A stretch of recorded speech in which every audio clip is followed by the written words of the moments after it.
If I could go back to the beginning, I wouldn't just tell myself to work harder. I tell myself to see clear.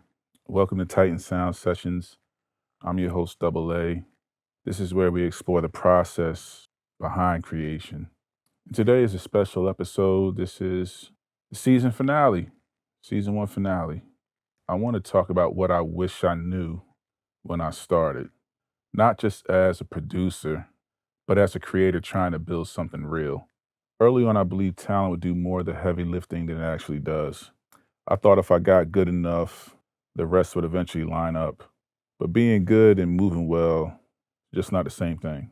Now, talent gets you noticed, it gets you the attention, it gets you in the rooms, but it's the things that talent doesn't automatically bring: clarity, readiness, trust, consistency, direction, healthy relationships, good decision making.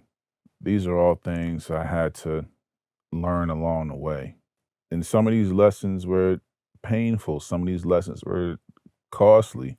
Talent alone doesn't tell you which road to take or which door to open. Talent alone doesn't help you choose the right partners, choose the right situations. Talent definitely matters. It just doesn't carry as much by itself as people would like to believe. I didn't fully understand how much of this journey is internal. Your mindset affects what you say yes to, it affects what you avoid, how you hear feedback, how you carry disappointment, and how long you can keep going without external validation. When you hear people talk about their creative careers, it's often focused on the work, the wins, the opportunities, the results. But what's not talked about enough? Insecurity, comparison, fear, confidence, self worth, emotional endurance. And those things affect everything.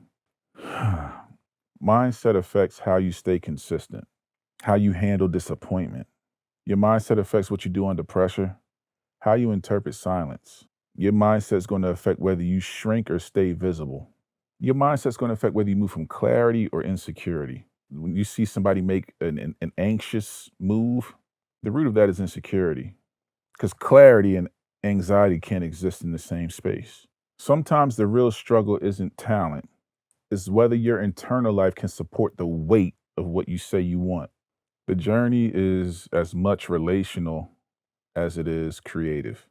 I probably underestimated how much of this journey is really about people in the beginning, because I am the definition of a team guy. I'm all about keeping everyone involved now, but I'm speaking to what I wish I knew when I first started. Not just who's talented, but who communicates clearly, who handles things well, who asks the right questions, and who knows how to both protect the work and the relationship. As creators, we think the journey is mainly about making the work, improving the craft, and staying focused on the art.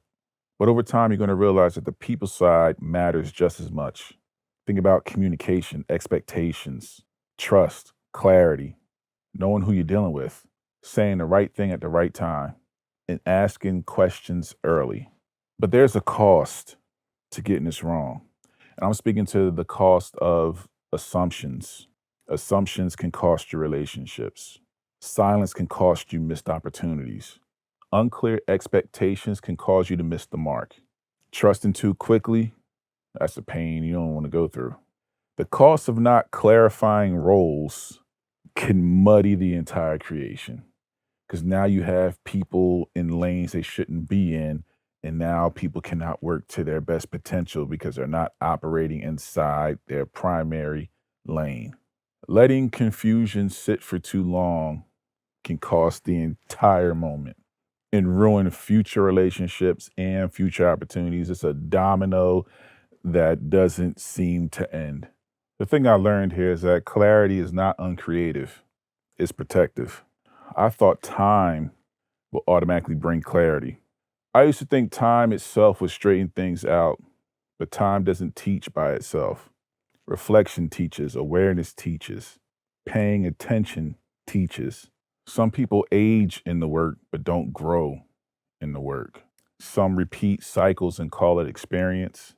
Pain doesn't automatically become wisdom, and disappointment doesn't automatically become perspective. You can live through a lot and never learn much from it if you don't slow down enough to ask what it's trying to show you. I wish I understood earlier that building something real takes longer than the ego wants. And that doesn't mean you're failing. A lot of times it means you're being formed. Not every slow season is a dead season.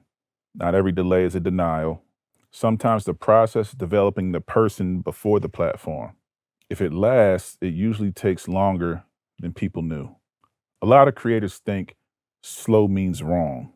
Sometimes slow is exactly what gives the work its depth. Think about cooking. We all know a good cooked meal and ovens involved. Slow temperature. It gives times for the ingredients and the seasons to mesh together to seep into the food and draw out the richness and flavor of the meal. A microwave, to the point, there's nothing savory about that. It's the slow process of cooking that brings out the taste. Same thing with your creation. Whatever your discipline is, taking your time will bring out the richness and the depth of your work. So don't fear going slow, embrace it. If I could say one thing to the version of me that was just starting, it'll probably go like this. Keep building, but build with more awareness. Not just more hunger, not just more talent, but awareness. If you know a creator needs to hear this, send this episode. And if you want to see more content like this about the process behind creation, subscribe to Titan Sound Sessions. I'm your host, Double A. I'll see you soon.